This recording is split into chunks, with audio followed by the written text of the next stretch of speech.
Baik, selamat pagi dan kita berjumpa di episode yang ketiga ini. Minggu kemarin kita belajar tentang poin A ya, yaitu hakikat kelompok sosial. Lalu sampai pada tipe kelompok sosial. Dan tipe kelompok sosial itu sudah kita bahas juga, dan terakhir pada kelompok yang tidak terorganisir dan kelompok yang terorganisir. Sekarang di poin B kita bicara tentang pola hubungan antar kelompok. Di pola hubungan antar kelompok ini ada beberapa istilah yang paling tidak kita harus menguasai karena ada kait mengait di sana ya. Yang pertama, akulturasi. Perhatikan rumusnya, A tambah B sama dengan AB. Pengertiannya adalah pembauran antar dua kelompok budaya yang berbeda, menghasilkan budaya baru, tapi masih mengandung unsur budaya lamanya. Ini pengertian akulturasi. Perhatikan contoh itu ya. Itu contoh akulturasi budaya Jawa dan budaya Tionghoa. Itu gambar yang pertama. Kemudian di sana sebelah kanan itu contoh itu candi ya, Hindu dan Jawa. Nah, inilah akulturasi. Atau juga dalam kehidupan nyata kita setiap hari, ada di perkawinan, misalnya suami dari Batak, mamanya dari Manado, maka anaknya Batman atau Batak Manado. Atau juga dari segi keagamaan, bapaknya Katolik, mamanya Hindu, mempunyai dua anak. Anak yang pertama memilih agama Hindu, lalu anak yang kedua memilih agama Katolik. Itu akulturasi, dan bisa memberi contoh yang lain. Silakan Anda membuat sendiri ya. Yang berikut, pola hubungan antara kelompok yang lain adalah dominasi. Dominasi adalah keadaan di mana suatu kelompok ras yang menguasai kelompok lain.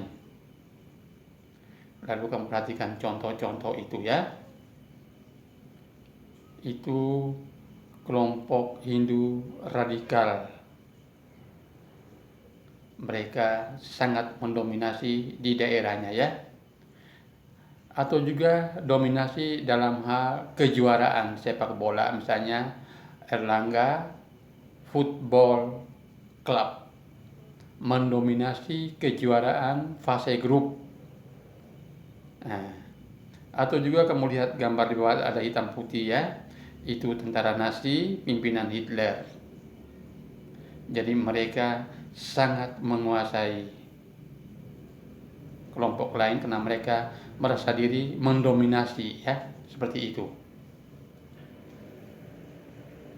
Nah, dominasi ini masih dibagi atas 4 proses yang terjadi dalam istilah dominasi itu.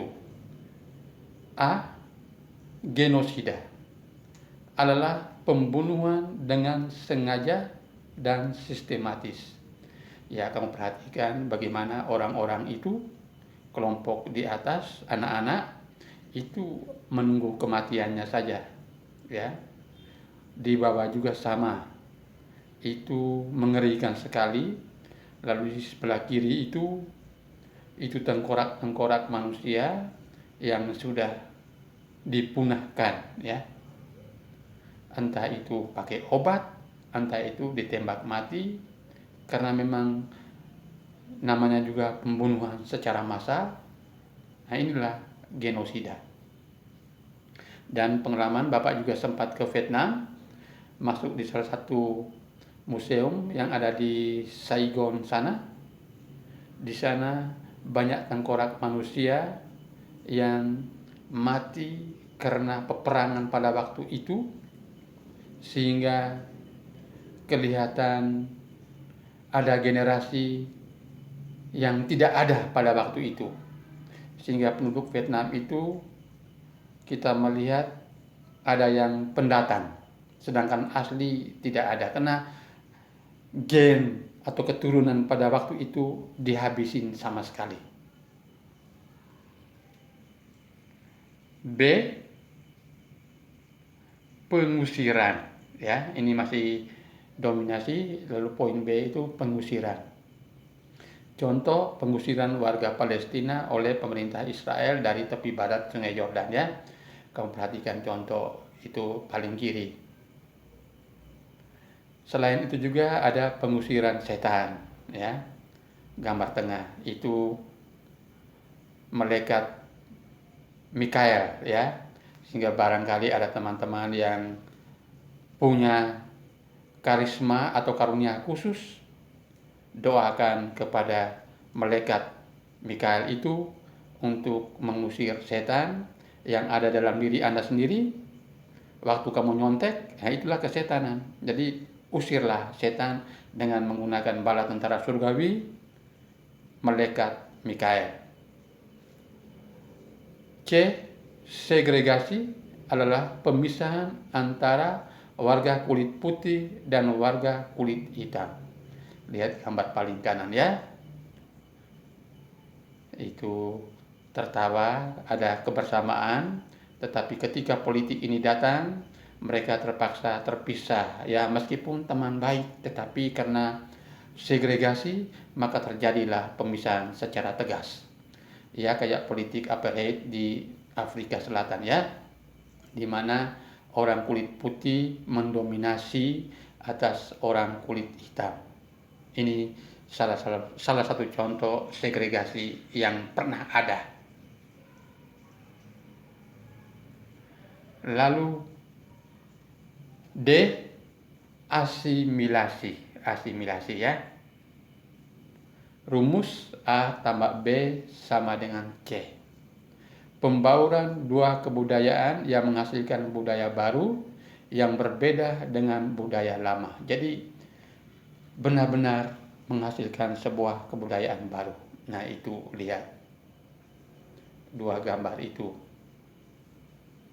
Atau juga contoh dalam kehidupan nyata, perkawinan juga.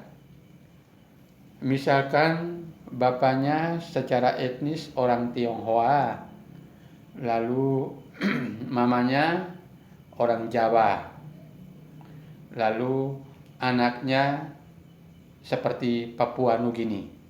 Nah, jadi itu A tambah B sama dengan C. Atau sebaliknya, bapaknya Papua Nugini, mamanya Afrika, anaknya seperti Jepang. Luar biasa sekali, ya, itu. Atau juga dalam kehidupan keagamaan, bapaknya Katolik, mamanya Islam, anaknya ateis.